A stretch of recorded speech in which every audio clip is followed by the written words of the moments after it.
değil.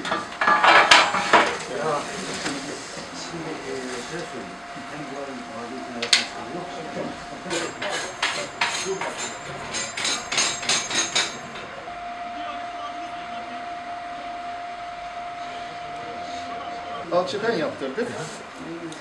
Alçıpen bitti. Badanası boya yaptırdı. Bitti. Temizliklerimizi aldık. Geldik. Dün geldim çay başından ev ısınsın, soğuk üşümeyelim diye geldik ama ısınmadı o an için. Biz de ilgilileri bildirdik. Bu arada evdeki çalışanlar çok üşüdüklerinden dolayı şömineyi yakaladılar. Şömineyi yakıyorlar. Biraz içerisinin şeyi kırılıyor ancak duman basıyor. Ben de namaza gitmiştim. Geldim. Dediler böyleyken böyle. Şurayı açtım, baktım yukarıda ateş görüyorum.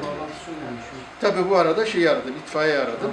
Arkadaşlar geldiler. Bir daha zorla, az önceki yaptığını yine yap.